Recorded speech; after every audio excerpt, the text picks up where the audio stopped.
The 1929 Safed riots. During the 1929 Palestine riots, were the portion of the riots in Safed which culminated with the massacre of 18 to 20 Jewish residents of Safed on August 29, 1929. History. In 1929, when Muhammad Amin al-Husseini, the Grand Mufti of Jerusalem, told his followers that Jews were preparing to take over the Al-Aqsa Mosque, anti-Jewish riots erupted across Palestine that became known as the 1929 Palestine riots. The Safed riot was part of this wave of violence. Between 18 and 20 Jews were killed and 80 wounded. The main Jewish street was looted and burned. The members of the Commission of Inquiry visited the town on 1 November 1929. David Hakawan, a resident of Safed, described the carnage in his diary. "We set out on Saturday morning.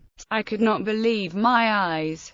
I met some of the town's Jewish elders, who fell on my neck weeping bitterly. We went down alleys and steps to the old town. Inside the houses I saw the mutilated and burned bodies of the victims of the massacre, and the burned body of a woman tied to the grill of a window. Going from house to house, I counted 10 bodies that had not yet been collected. I saw the destruction and the signs of fire. Even in my grimmest thoughts I had not imagined that this was how I would find Safed, where calm prevailed." The local Jews gave me a detailed description of how the tragedy had started. The pogrom began on the afternoon of Thursday, August 29, and was carried out by Arabs from Safed and from the nearby villages, armed with weapons and tins of kerosene. Advancing on the street of the Sephardi Jews from Kfar Meron and Einzeitem, they looted and set fire to houses, urging each other on to continue with the killing. They slaughtered the schoolteacher, Afriat, together with his wife and mother, and cut the lawyer, Toledano, to pieces with their knives.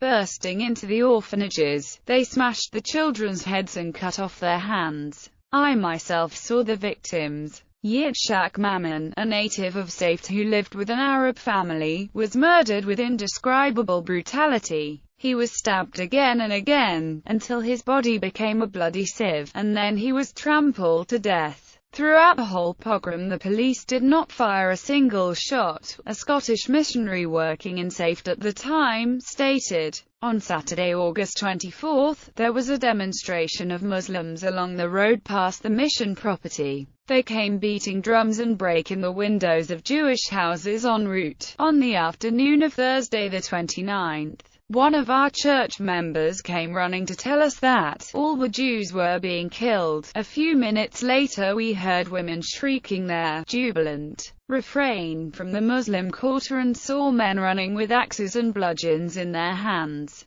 Urged on by women, we heard rifle and machine gun fire all around us. Wild Arabs had come up from the valley unexpectedly into the Jewish quarter, and began at once a systematic slaughter of the Jews. Some escaped with injury only, but 22 were killed outright in the town. The inhumanity of the attack was beyond conception.